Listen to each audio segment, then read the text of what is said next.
Sometimes it takes the kind of experience that turns your world upside down to really understand the power you hold, especially in a workplace that feels like it's been frozen in time. Hi, I'm Marlene Blackwell, and today I want to share my story about transformation, resilience, and how one seemingly ordinary day at work forever changed the lives of so many.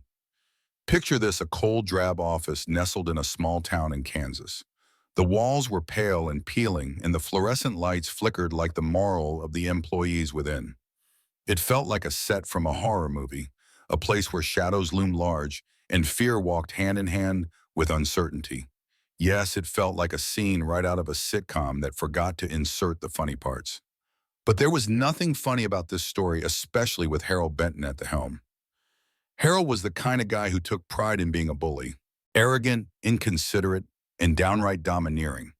He ruled his small domain with an iron fist. He'd swagger down the office corridors like he was walking on a red carpet, while everyone else seemed to shrink against the walls like it was some grotesque game of human Tetris.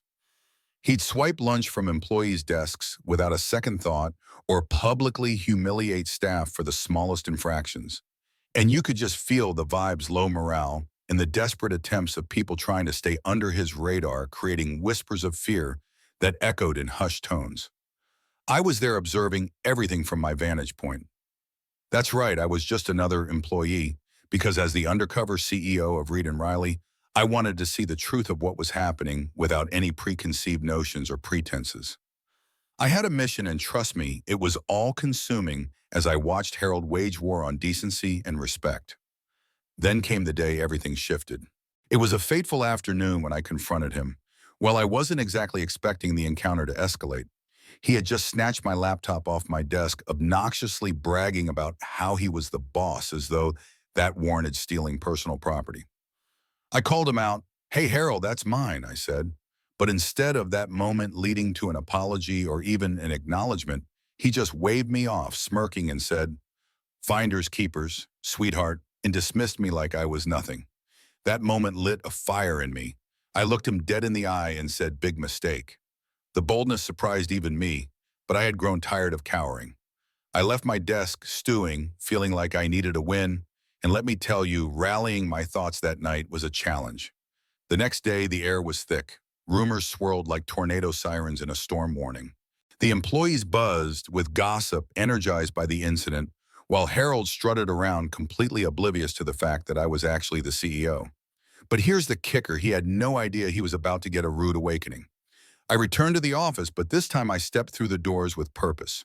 I straightened my suit, yup, the same one that had sat untouched in my closet, and I strided right toward Harold's office.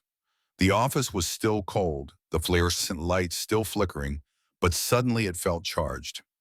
I knocked on the door, and when he looked up, the look of disbelief on his face was almost comical. "Surprise, Harold," I said, and the smile on his face fell faster than a lead balloon. "I'm Marlene Blackwell, the CEO of Reed and Riley." His expression morphed from disbelief into fear, then into sheer panic as I continued, "And I'm not here to discuss your management style. I'm here to talk about your behavior, specifically the charges we'll be pursuing against you for intimidation, misuse of authority, and discrimination." At this moment, he stammered, "Wait, you can't do this." "I was just following company policy, or your ego," I shot back. And believe me, the tension was palpable. It was like we could hear every filter of doubt fly out the window. As I spoke, Marcus Lane, our legal representative, stood behind me, ready to ink the documents necessary to ensure Harold's termination stood firm. I suddenly felt a wave of relief wash over the office as whispers spread through the ranks, people realizing they weren't alone anymore. After that, Harold was officially dismissed, and the release among my employees was palpable. It was as if someone had finally broken the spell of fear. I gathered everyone together and promised them that a new leaf was turning. Open communication was the name of the game now, and I assured them that no one would have to fear speaking up again. Reflecting on that whirlwind, it struck me how essential it is to shine a light on toxic work environments. Power dynamics can breed such a culture of silence and submission, and far too often those who should be leading are merely oppressing.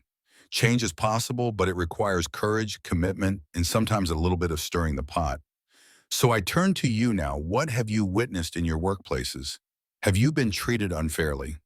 Have you ever found the courage to stand up against toxic leadership? I want to hear about your experiences, your triumphs, and even your struggles, because every story counts. Let's continue this conversation in the comments below, because together we can create change.